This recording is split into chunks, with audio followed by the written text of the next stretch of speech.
Hello, welcome back. We are again here with the last conference that we have today, and indeed with the last conference of the International FemHack. We have today with us Almudena García, which is a data developer in the IT sector. Almudena is a data analyst and also a language enthusiastic. She has written articles on the Middle East. She has worked at the United Nations and hosts a podcast on international politics. So we have Almudena with us today. Hello, Almudena. Thank you very much for being connected with us today. How are you? I'm kind of nervous, but I'm really excited to be here. We are also really excited of having you here on this International FemHack event. So as I said, first of all, thanks for your participation. So thanks to people like you, this is possible. As you know, the aim of the FemHack is to provide with role models on this tech industry, like diversity of role models. Is for that reason that we have a diverse lineup of speakers. So we are more than willing to hear you today. So whenever you want, whenever you feel ready, you can start. Okay, so my name is Almudena. I will spell it for you because it's an Spanish Arab name and it's kind of difficult. It's Almudena. And I'm from Madrid. I'm 30 years old.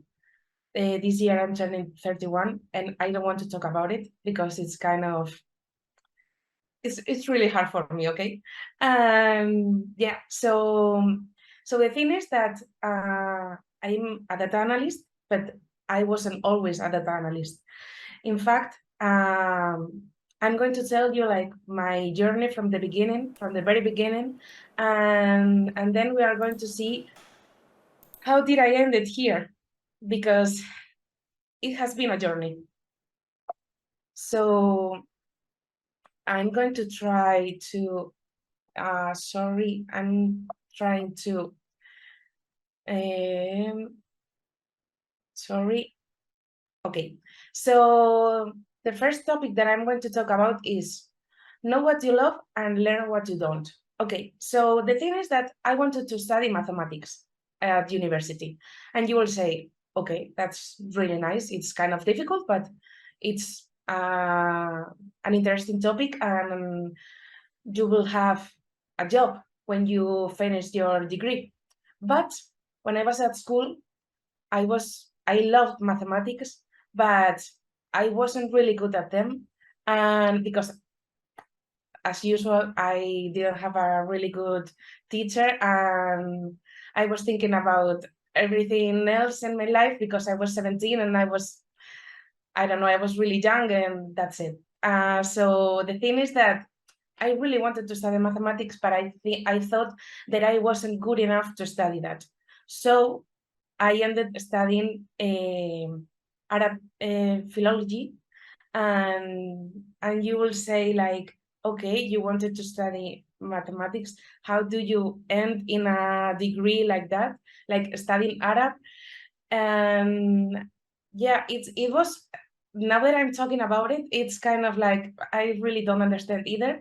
But the thing is that I didn't know what to do with my life, and I knew that I felt like I wasn't good enough to study an engineer, to study a science degree, and I felt like I don't know. I was willing to try everything and anything to see if I fit it in there, and to see if like what is about. And I mean, like honestly, it was the best decision, one of the best decisions in my life, because as Noelia said, I am really passionate about languages and studying other countries, other cultures, and like other forms of life. And I was really impressed, and I was in love with my degree, and I found my real passion in life. I was so honestly so happy to study something like that it's not a common language. And I mean, in Europe and in America and Latin America, it's kind of difficult. But I won't say that it's really difficult. If you want to study Arab, I support you, and you will be able to learn how to speak Arab. But yeah, I was in love, really. I had a passion for international politics, and I had a passion for the Arab world, and I wanted to combine them and work for the UN, and I wanted to work for the European Union, and I wanted to really, I wanted only um, to help like diversify the Arab culture and language and everything. And yeah, so I was really happy at university, and I didn't expect to be working for of anything else. But yeah, I was living in Tunisia just to improve my Arab, and then I don't know why at this moment in life, but I worked at the UN, at the Spanish the permanent mission of Spain to the UN, and I was working for the Spanish government as an intern, and I was going to all the meetings in the Security Council and the General Assembly about all the problems in the Arab world. And I was like, yeah, this is what I'm going to do the rest of my life. And I was really convinced. But I mean, COVID hit and everything got really complicated, and it was really difficult to find a job in this area. And I was really sad because it was my passion for 10 years, but I knew that I wanted to do something big in my life, and I wanted to work and to be better and to be like really good at what I was doing. I was really good at speaking Arab and understanding the international politics, but I didn't have an opportunity to work for that on that industry. So there was a moment when I was talking to my best friend, and we were talking about the things that we thought that we were going to do for the rest of our lives. Um, and the thing is that it's my passion to learn languages. Right now I'm learning Catalan because I really want to do that. But maybe it wasn't meant to be for me to be working in the UN for the rest of my life, or in international politics, because there was something else for me. And the thing is that for me it was really important to know and to have the experiences of working in something that I was really passionate about, and maybe see that it wasn't for me because I want to live nearby my family and my friends. And when you are working in international politics, you have to travel a lot and you have to move to another country, and it's another way of life. And when COVID hit, as I told you, I really understood that I wasn't willing to be living outside Spain. And yeah, so for me it was kind of a moment to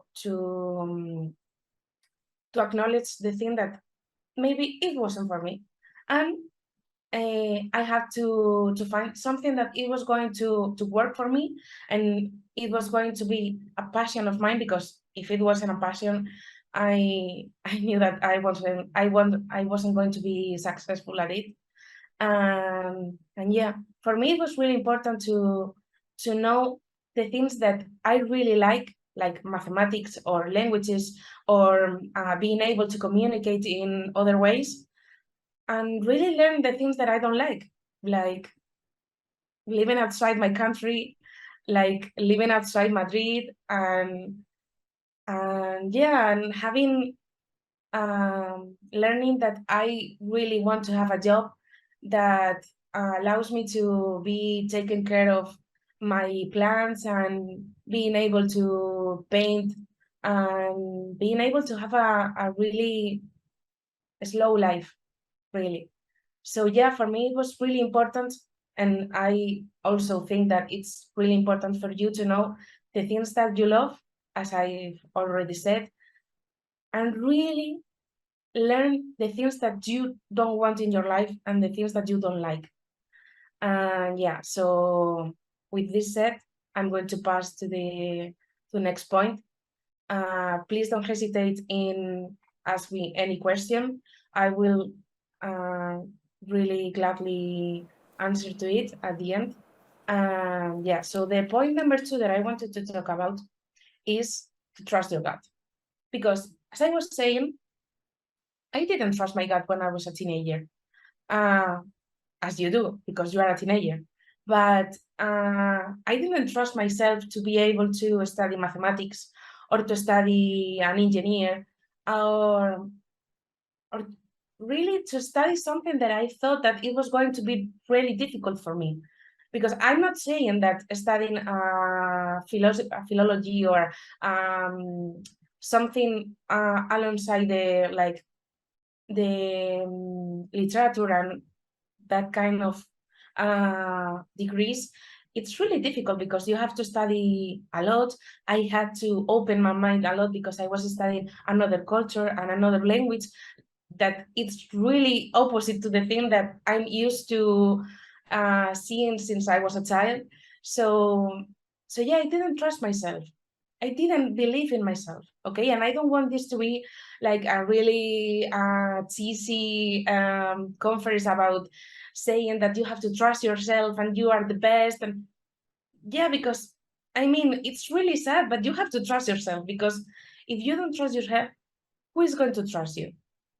And I didn't see that until I met my boyfriend, now fiance, that I'm going to marry next year. And yeah, he showed me that I was really able to do anything that I wanted. And it's really sad that I didn't see it for myself, but now I can see it. Now I can see that I'm able to do whatever I want, you know?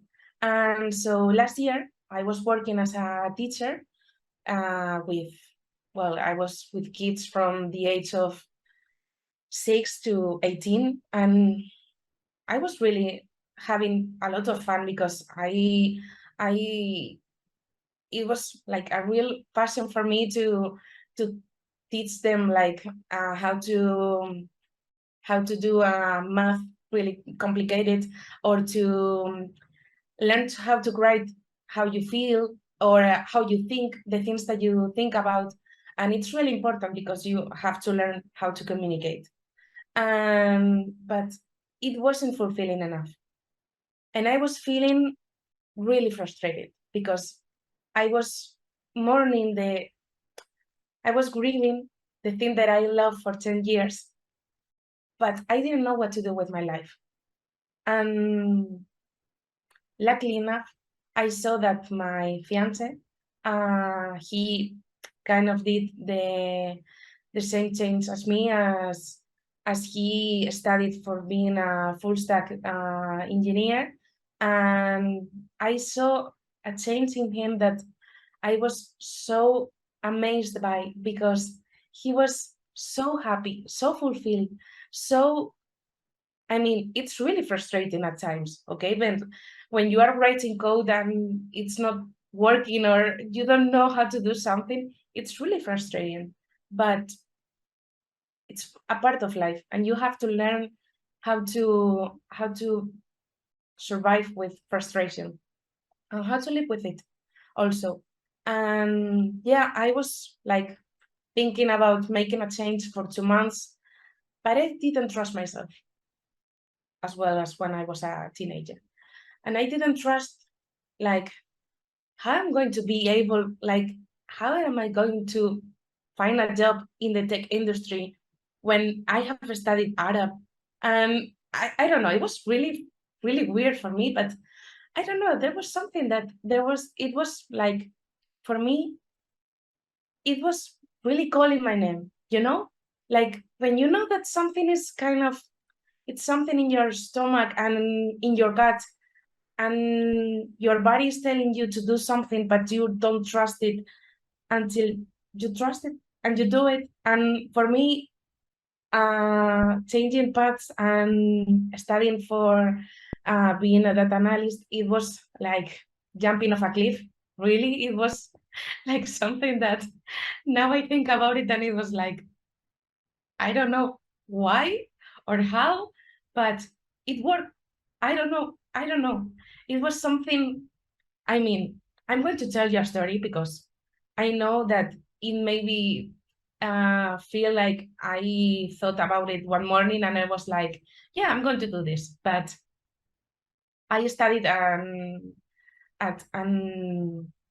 a school that is called Adalab, that is only for women, and it's one of the best in this country, like really one of the best. Uh, and I was talking to Ines, that is the person who is in charge of speaking to future students, and like also when you are a student, she's talking to you all the time to see that you are fulfilled, frustrated, but fulfilled.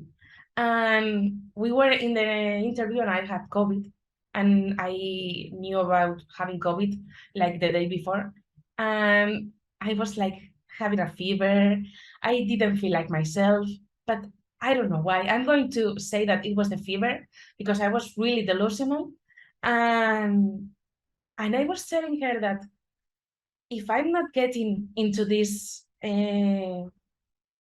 course this time, I'm going to continue to apply until I get it, until I get in. And I was like, I'm going to write an email to you every single day until I get in. And she was like, okay, weird, but okay. And yeah, luckily she didn't report me to the police, luckily. And I'm very thankful of that. But yeah, she was the first person that I spoke to in Adalab, and I was like, yeah, I think I'm going to enjoy this. And I was really, really lucky to have the teachers that I had.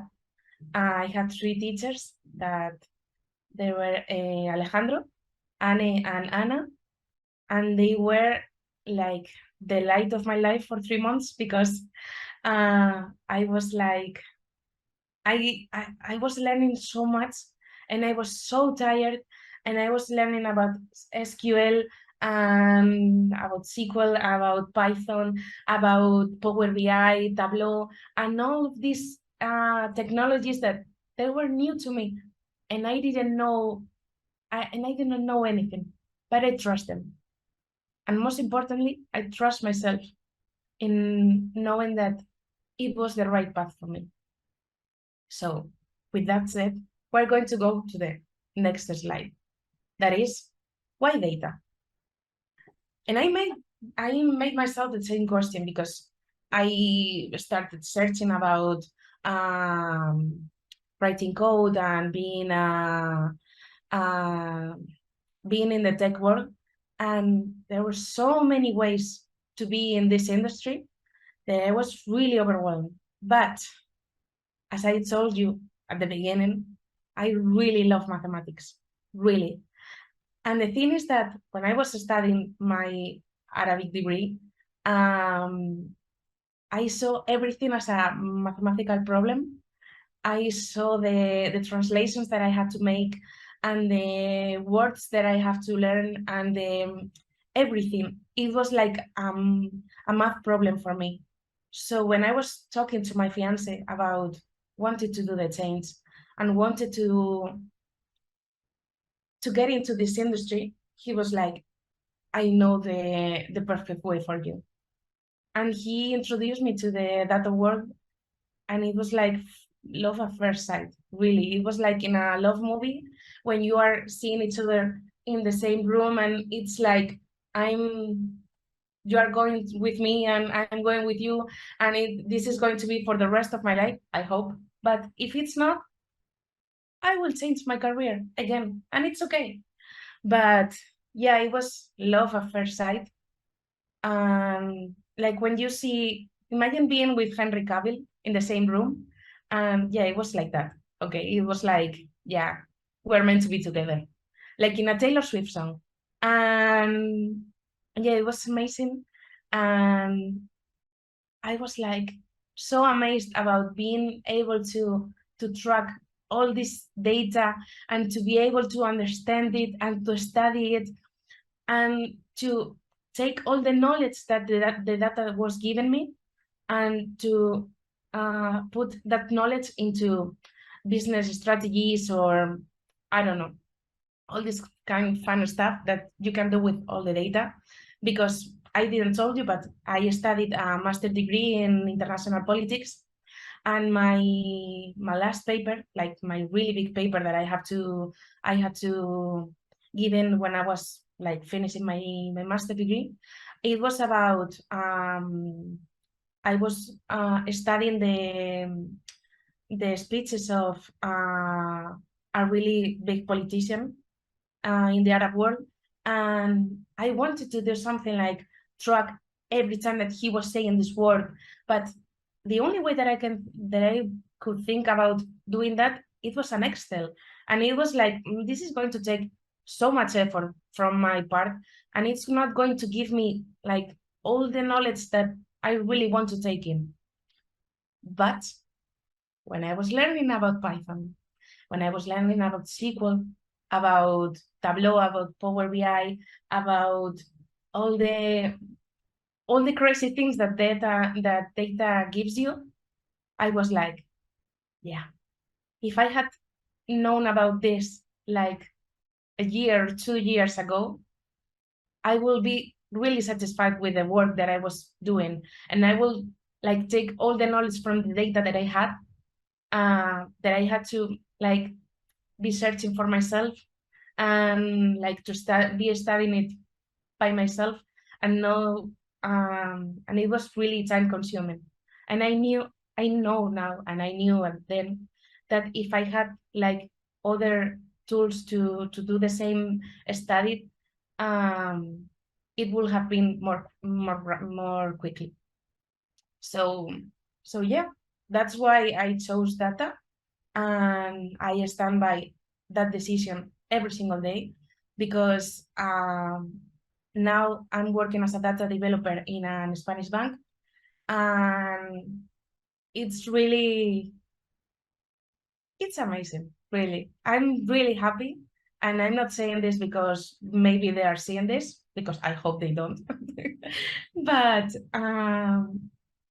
but yeah, I'm really happy, and I have learned so much in less than a year, that for me is like, when I think about what I'm going to learn like in 5, 10, 15 years, it's like, wow, there's so much to be done, and there are so many things to be learned, that I'm really, really excited to learn about like all the crazy things that data can give you.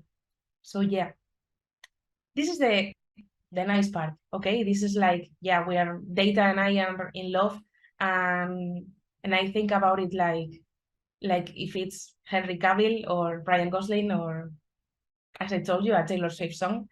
But with every good thing in your life, there is a not so good thing in your life, and this is frustration. It's the curse of my existence. Okay, that and self-doubt, and to think that you are not, like, you have imposter syndrome. And yes, the course of our existence, it's a sentence that it says in the Bridgerton, and I really like that. So, but yeah. So the thing with frustration is that it's a crazy thing. Okay, it's really hard to be able to silence that voice inside your head that is saying, you're not good enough, you are not going to be able to do this, you're not going to be able to do this, to like if I want to do something crazy in Python, you're not going to be able to do this.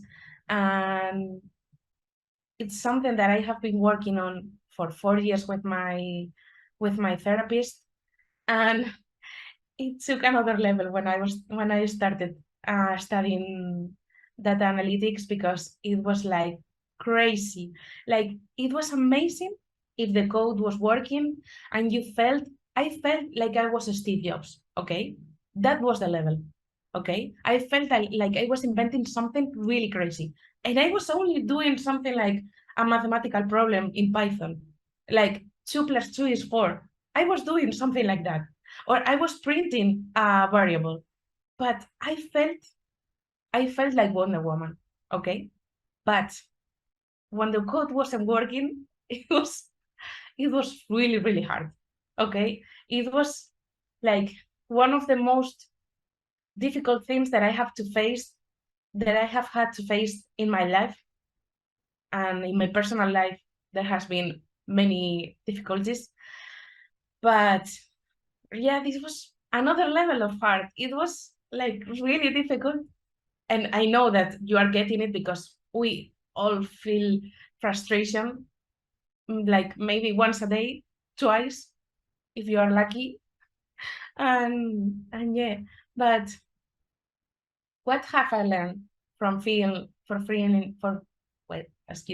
from feeling frustrated? I have learned that you are not the only one feeling it. Everyone is feeling it. Even the most senior profile in your industry is feeling frustrated sometimes.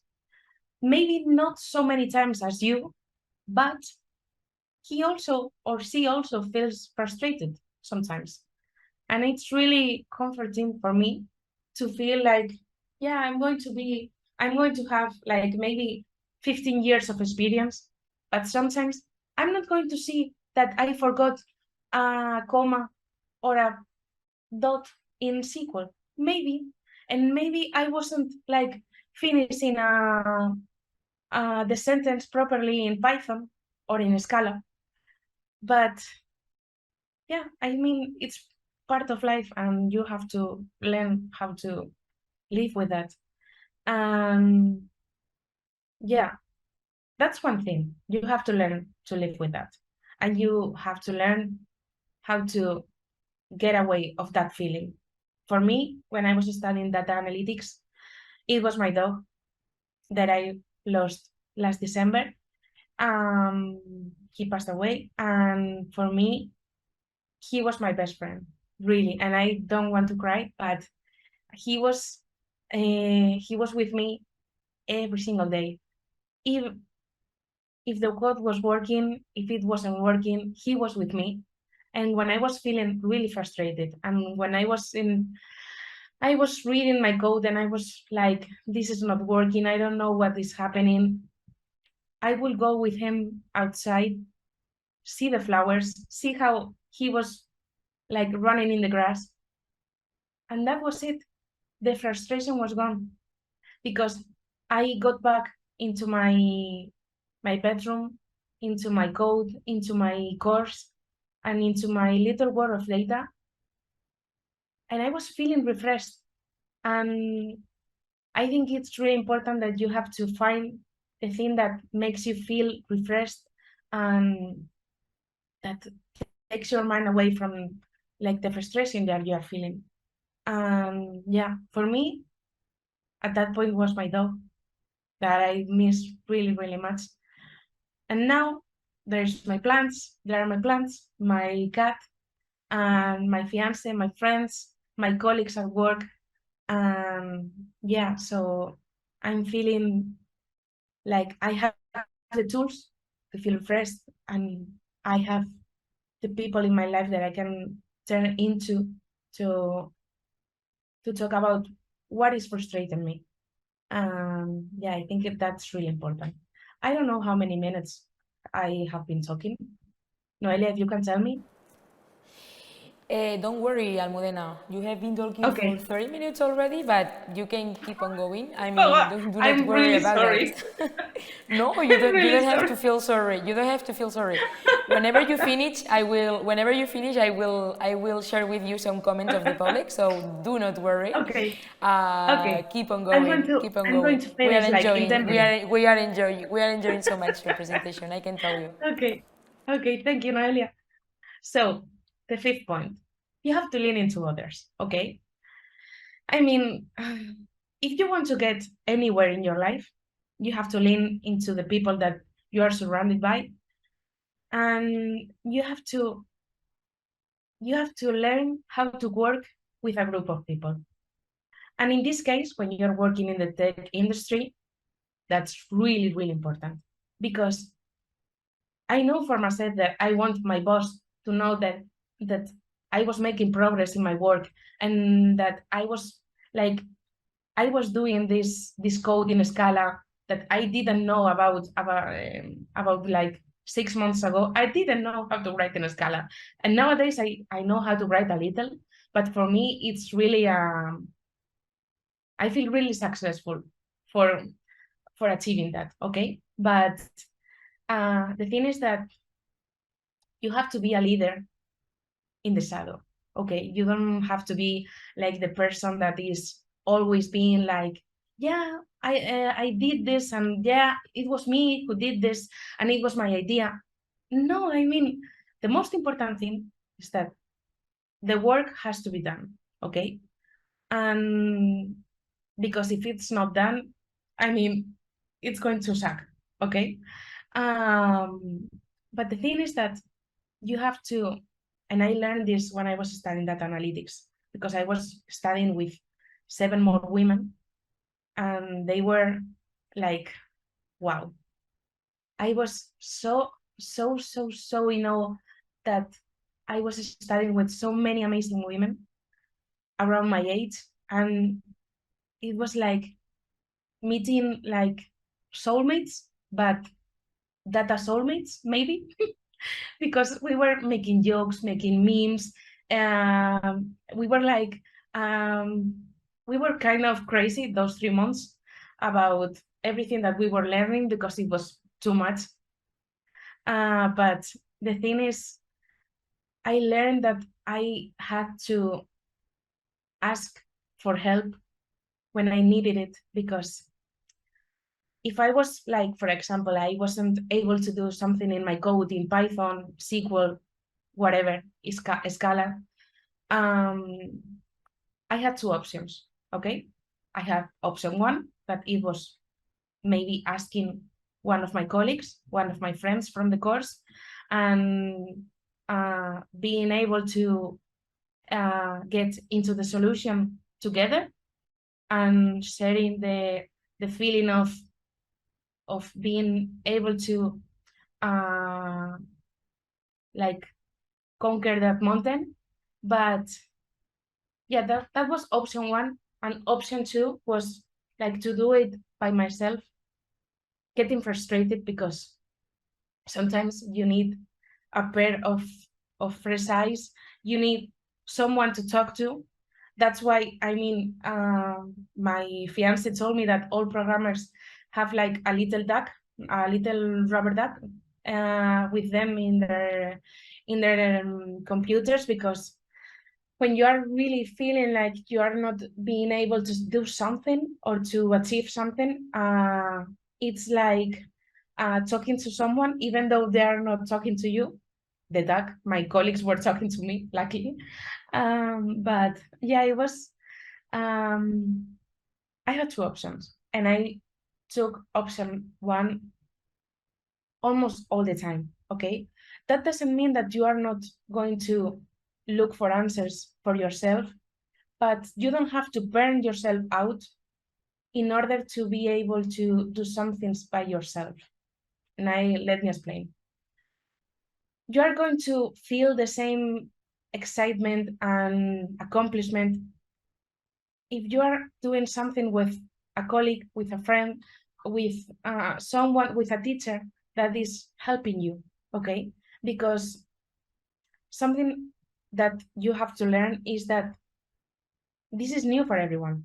This was new for everyone, even though they have 15 years of experience right now. And we start at some point, and you don't have to be embarrassed or ashamed. You have to feel very proud of taking the steps to learn this, and it's not easy. And it's really hard for me to say that it's not easy, but you have to lean into the people that you are surrounded by. You have to speak with your colleagues, with your friends, like with anyone that you can talk to, and like don't try to do everything yourself, by yourself, alone. Like, as I told you like 15 times already, lean into others, lean into the people that are learning with you, or the people that know more about this stuff than you, because that's the way that you are going to learn. You have to be like a sponge, like you have to be like really like a sponge and take everything in and learn from everyone and everything, and that is going to be the way that you are going to be successful in this career path. Okay, so last one. What's next? So right now, as I told you, I'm working in a Spanish bank, but I'm not going to lie to you. When I started my course last year, I really wanted to work in Spotify. Let me tell you why. As I told you many times, I'm kind of obsessed with data, mathematics, and all of that. There's something that the Spotify does every single year, that is the graph at the end of the year, and you are going to see how many times did you listen to a song, who is your favorite artist or group. And for me, it was like, wow, how many data are they accumulating for all the year? And then put it in a nice box and presenting it to you. Like, for example, I think last year, my most streamed artist, I don't know if it was Rosalia or Taylor Swift. It was one of both. And I don't know. I think this year is going to be Beyonce, like Renaissance for life. But yeah, I don't know. I want to grow as a data analyst, as a data engineer. I want to expand my knowledge in code languages. I really want to know how to properly do code in Scala, in Spark, maybe in R. I don't know. I feel like I don't have any limits. I have the limits that I put myself, and I'm not going to do that. I have to dream big, and I have to be the best version of myself, and I have to try as hard as I can. And I didn't want this to be like a really cheesy presentation, but maybe I'm a cheesy person. I don't know. So yeah, I really think that we as women, we have to dream big, and we don't have to put any limits to ourselves, because we are amazing. We are really amazing, and we are able to do whatever we want. So yeah, I really encourage you to know, to like feel like you can do whatever you want. Yeah, I think that's it, Noelia. I think Great. yeah. Almudena, that has been an amazing conference. I can tell you that the comments on Twitch are on fire. You have started a debate between Rosalia and Beyonce. So, just for I you mean, to know. as a Spanish person, Rosalia for life. But uh, but Yeah, Beyonce, so I saw her like 3 weeks ago in Barcelona, and it was life amazing, changing. right? Yeah. That's So amazing. people is saying Rosalia, Beyonce, whatever. I would like to resume first of before going to the questions. I would like to Okay. resume some of the comments because people has really appreciate your conference. One of them is, wow, such a great work as an internship working at the UN. Sounds indeed really interesting. Some others is another fan comment from me. Data is even better than Taylor Swift song. So I can tell you that people has really enjoyed with I your will tell you presentation. when I see her live, I will tell you if it's better than data. And different people, it's saying really great talk and thank you for such an honest talk, which for me it's also a really key and important aspect, because sometimes, you know, when people has to or wants to do a conference and talk about something, honesty it's maybe in a second, you know, in a second screen somehow, right? So, but it's really important to be honest. It's really important to say, hey, this is what I felt, this is what I'm feeling now, and this is what I'm pretending to feel in the future, right? And I think that you did that so well. So thank you for being honest with us today, with all the public. Thank you. I really enjoyed everything you said. And I think that you said something at some point that it was really important, that you said I felt insecure and there was my boyfriend or my fiancé or whoever is with me or on that moment that helped me, right, to be more confident and to think that I could do whatever I want. And at some point you said something like, it was sad because I didn't felt by my own, but it's really important to be surrounded by people who support you and by people who makes you feel that you can do whatever you want, but because as humans we live in community, and community is important. In this, for me, it's the most important message also of the International FemHack. It is what we are trying to do here today, right? Like building a community of diverse profiles of different women with different backgrounds, different current role positions, and different career paths, right? And it's really important to see that everywhere you look like, it's full of people that has insecurities and, you know, that has doubts and that is hesitating. And what really matters is having a communities that surrounds you and people that support you and that makes you feel better and that makes you feel confident of yourself. So this is a key important message and good transmission of that message, because it was really important. Because sometimes it's like, no, I have to be strong. Yeah, you have to be strong, but you're a human. Yeah, you have to be strong, but you don't have to be strong by yourself. Exactly that. So this is a good sentence. I will take that sentence, okay, in my future streams and conferences, because I really like those. I really like that one. If you don't mind, Almudena, there's some questions from the public. So if you don't mind, I will address them to you. Yes. So someone is asking, what is the biggest challenge that you foresee for yourself in data in the near future? For me, it's like feeling confident in my work and feeling like I don't have to show my work to everyone to feel like it's good. Like, yes, I have been working in this bank for less than a year. I have less than a year of experience, but this year for me has been all about feeling confident in what I was doing and trying to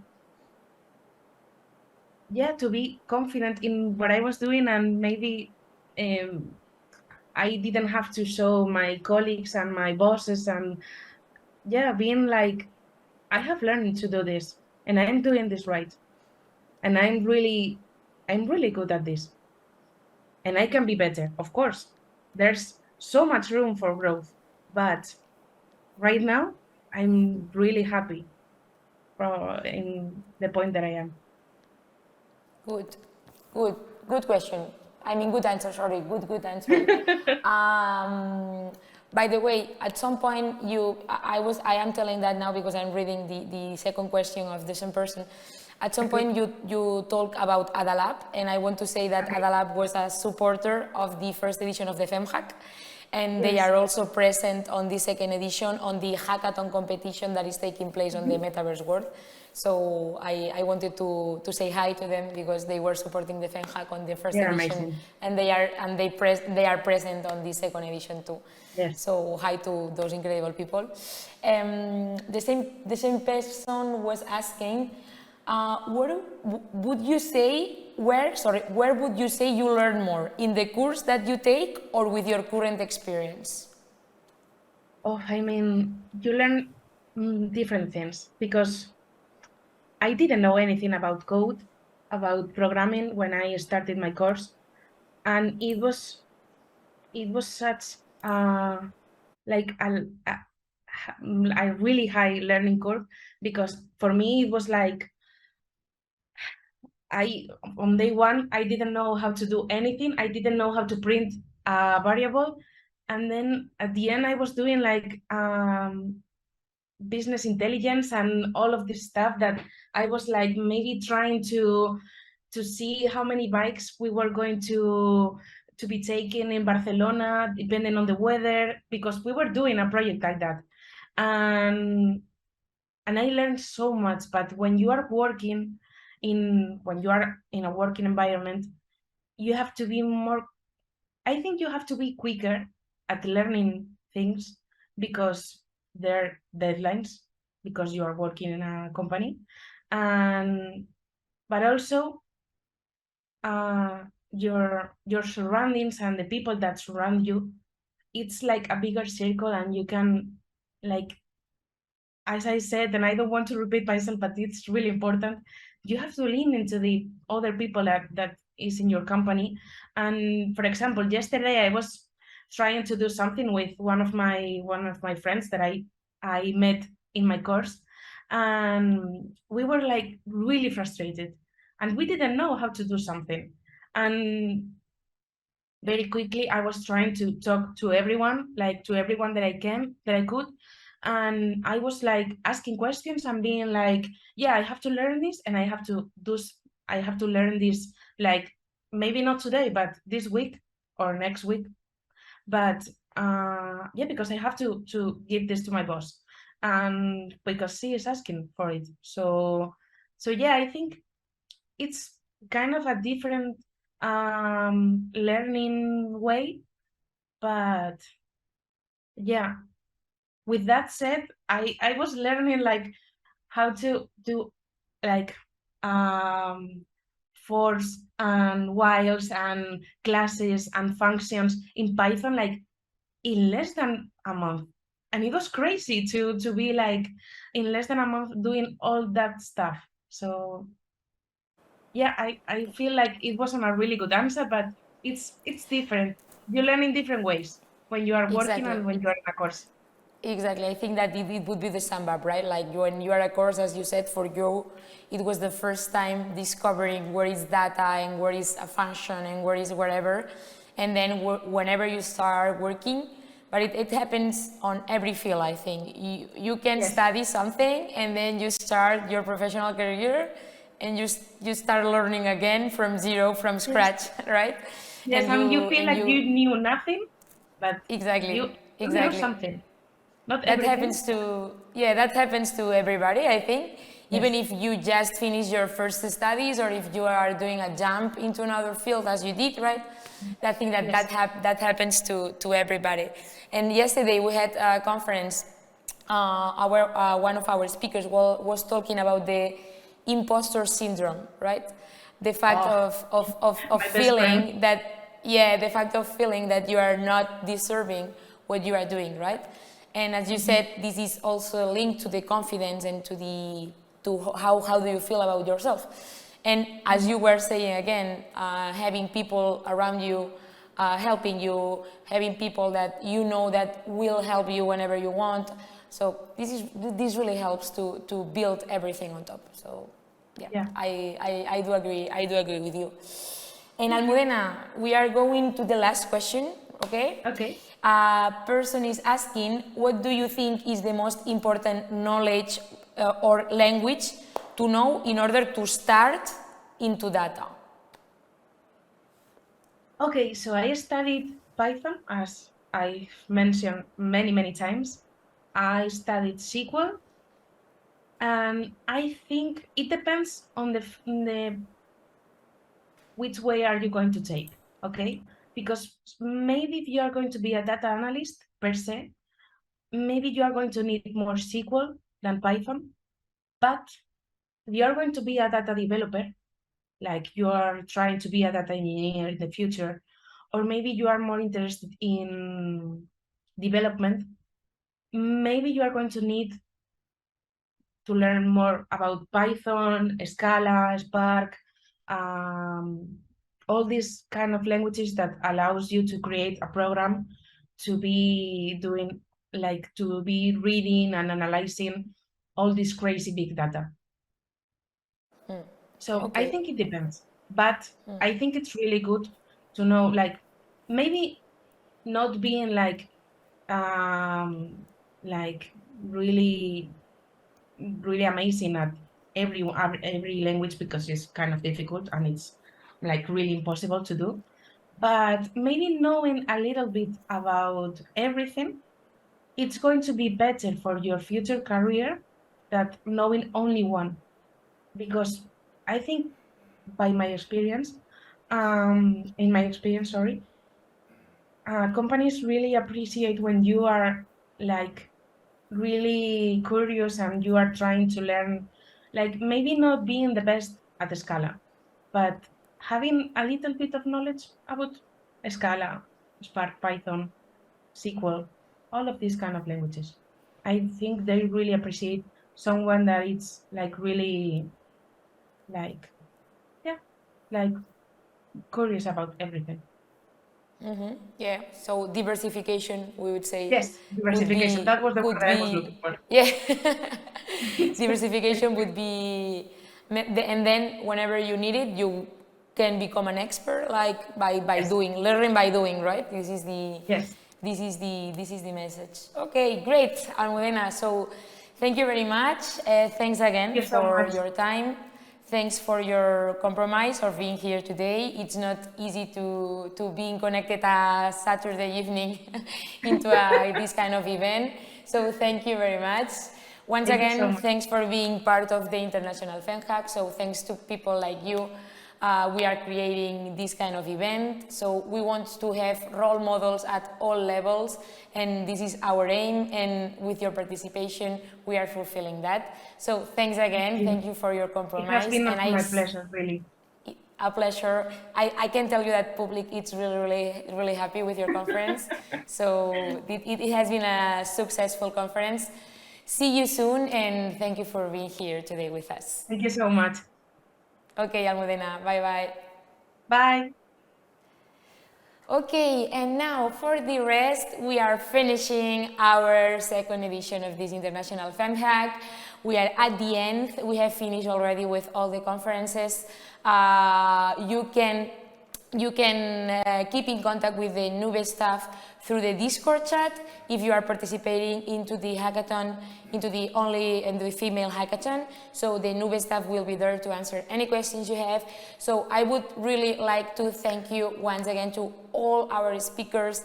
This has been an amazing second edition of the International FemHack, and I would really like to thank again to our sponsors, our main sponsor, which is our game changer guitar, Schneider Electrics. Thank you very much. This wouldn't have been possible without you. Thanks for your presence, for your support, and for everything that you have done for this amazing event, the International FemHack. So, once again, my name is Noelia Sewane. It has been a pleasure being your main host through the full International FemHack on this second edition. I really hope to see you soon again. Bye-bye, and do not forget to keep breaking the algorithm. Bye. When was the last time you broke the rules? When was the last time you fought for what you wanted? As girls, we've always been told what to do, how to behave, how to live. We've internalized that our lives are not our own. We've accepted a fate that was given to us by birth, ignoring our own feelings and beliefs. History has repeatedly blurred women's achievements. When did we forget that it was one of us who took humanity to the moon? This lack of feminine role models filters down into every little girl's mind. You are not worth it. You are not enough. But what if we are? What if we always have been? What if we no longer want to fit in? Now is the time to swim upstream. It is time to step up as women and to set up our future to gain power over our lives. Power will not be given to you. You must take it. Break the algorithm and join the International FemHack.